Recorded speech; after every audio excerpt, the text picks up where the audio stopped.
Hello my movie peeps, and thank you once again for tuning in to another video on this channel that is now at 500k subscribers. I've been doing this for 7 years now, and it just truly means a lot to me if you're someone who supported me in that time. And well, for 500k, I wanted to do something special and different. Not only did I want to treat myself to getting a rehaul of my classic Michael Myers Halloween masks. Crazy Saint is the person who actually rehauled them, and this isn't sponsored or anything. I paid them with my own money to get this done, and I am just so satisfied with the work. I want to go ahead and definitely credit them because you guys have been asking in the comments. But as these masks were getting rehauled by him, and I was thinking to myself, the origins of the Michael Myers mask with Halloween ends right around the corner, and many of you might already know the history behind the mask. The original production designer on Halloween, Tommy Lee Wallace, took a trip down to a Halloween store and grabbed random masks to see which one they could make the face of Michael Myers. Well, one was a clown mask, and that's, one way to go. And the other, he got this William Shatner Star Trek mask, Captain Kirk. Ending up with the face of William Shatner, who at the time was a famous celebrity, repainting it white, dyeing the hair brown, cutting the eye holes, and boom bada bing, one of the scariest faces of all horror history. What if that process was done today? And that's exactly what I'm going to be doing here in my Halloween special. I went out to my local department store, gathered up some white paint, scissors to cut the eye holes, brown paint to dye the hair, and a couple of Halloween stores, finding as many human celebrity faces as I could to turn them into Michael Myers masks.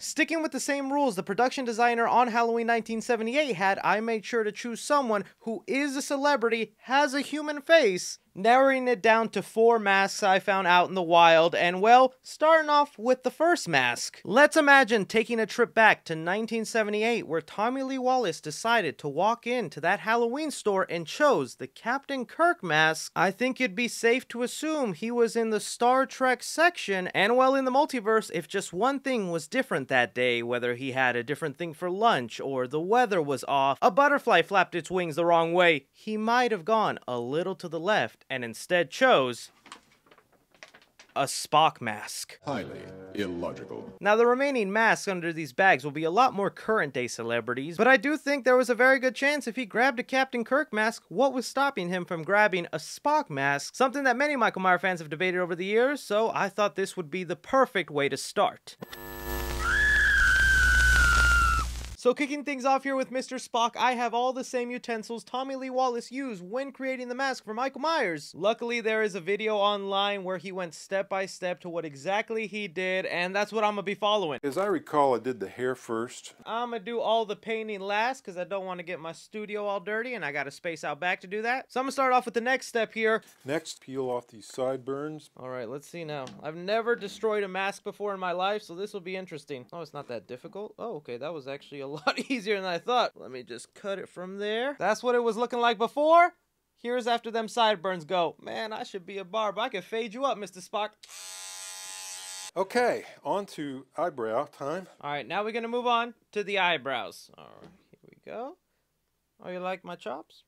I just grew them in during the break.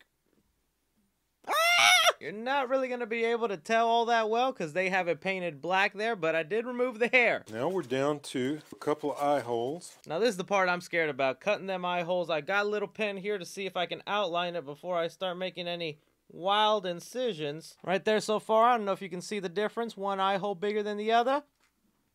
Is that what she said? And just like that, we's ready to get this spray painted. Let's move over to outside.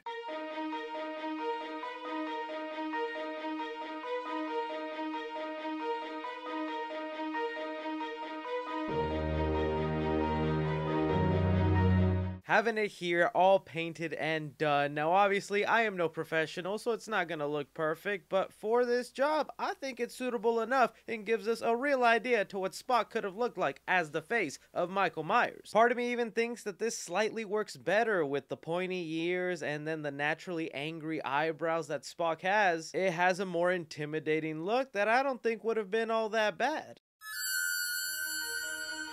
Now, say my name.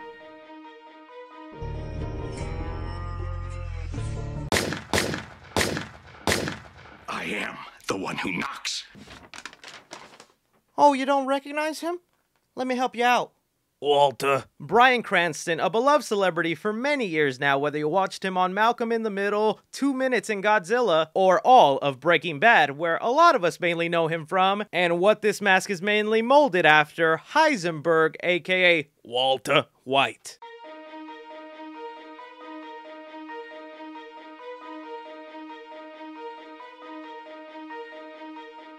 Now, the Bryan Cranston Heisenberg mask was so much easier because he was bald. The only facial hair I had to worry about was his mini little beard that I just taped up. Still making sure to cut the eye holes like the original mask, and I actually really like the way this came out. I think this matches that level of being intimidating. Now, I did go a little free-spirited when it came to this version of Michael's costume.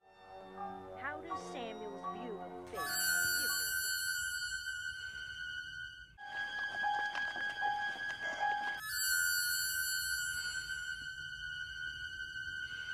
Oh, look.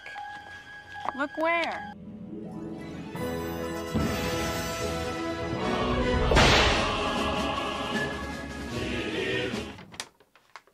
Oh, the most powerful face you'll ever see on this earth. I swear I didn't pick bald people on purpose just so I could avoid painting the hair, because that is a pain in the butt. But The Rock is a face I think perfectly suited to be turned into the shape, especially one with his eyebrow raised.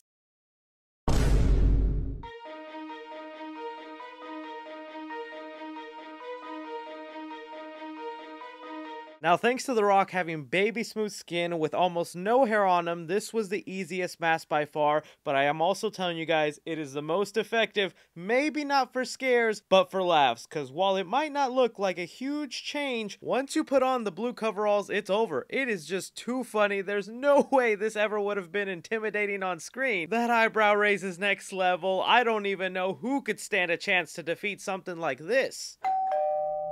There's only one person capable of stopping the Michael Rock Myers. Are you ready?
The hierarchy of power is about to change.